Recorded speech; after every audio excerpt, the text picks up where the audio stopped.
I'm going to do a Kristen Stewart impression to get it. It's not about owning her, it's about building a happy season. Bienvenue dans l'émission Learn French with Stories. Dans cet épisode, on s'intéresse à la vie et à la carrière de l'actrice américaine Kristen Stewart. Le parcours de Kristen dans le monde de la comédie a commencé dès son plus jeune âge, ses premières années étant marquées par des performances notables qui laissaient de présager son futur succès. Née le 9 avril 1990 à Los Angeles, elle a été initiée à la comédie par ses parents, qui travaillaient dans l'industrie du divertissement. Son premier grand rôle est apparu en 2002, dans le thriller Panic Room, où elle jouait la fille diabétique du personnage de Jodie Foster. Le film a été un succès commercial et la performance de Kristen a été bien accueillie, faisant d'elle une jeune actrice prometteuse. Après Panic Room, Kristen a continué à étoffer son répertoire d'actrice en jouant divers rôles. En 2004, elle a joué dans le film indépendant Speak, dans lequel elle incarne une lycéenne de première année confrontée aux conséquences d'une agression sexuelle. Son interprétation des troubles intérieurs et de la résilience du personnage a été saluée pour sa profondeur et sa sensibilité. Kristen a percé en 2007 avec son rôle dans Into the Wild de Sean Penn. Dans le rôle de la jeune chanteuse Tracy, Kristen met en avant ses talents musicaux en plus de ses talents d'actrice. My old man is another child that's grown old. Elle a ensuite joué un rôle principal dans la comédie dramatique Adventureland en 2009, où elle a incarné Emily, un personnage nuancé qui a démontré une fois de plus son talent d'actrice.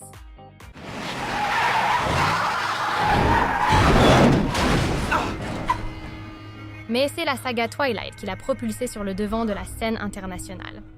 À partir de Twilight en 2008, Kristen a incarné Bella Swan, une ado qui tombe amoureuse d'un vampire, jouée par Robert Pattinson. La série, composée de 5 films, a été un phénomène mondial. Et si elle a apporté à Kristen une immense popularité, elle l'a aussi cataloguée aux yeux de certains critiques. S'éloignant de son image Twilight, Kristen a joué le rôle de la star du rock Joan Jett dans le film biographique The Runaways, sorti en 2010. Pour ce rôle, Kristen ne s'est pas contentée de jouer. Elle a également chanté et joué de la guitare, mettant ainsi en évidence sa polyvalence et son engagement dans son métier. La performance de Kristen dans le film Clouds of Sils Maria en 2014 a marqué un tournant important dans sa carrière. Jouant l'assistante d'une actrice célèbre, Kristen a été acclamée par la critique pour sa performance nuancée, qui lui a valu un César, faisant d'elle la première actrice américaine à remporter la prestigieuse distinction française. Continuant à se lancer des défis avec des rôles variés, Kristen a joué dans le drame biographique Spencer en 2020, où elle a incarné la princesse Diana. Son interprétation de cette figure emblématique a été largement saluée et lui a valu une nomination à l'Oscar de la meilleure actrice. En dehors de son métier d'actrice, Kristen a exprimé le désir d'écrire et de réaliser des films. Elle a fait ses débuts de réalisatrice avec le court-métrage Come Swim en 2017, mettant en valeur sa vision artistique et ses capacités de narration. De ses débuts en tant qu'enfant acteur à ses performances acclamées dans des films indépendants et grand public, le parcours de Kristen Stewart à Hollywood témoigne de son talent, de sa polyvalence et de son dévouement à son métier.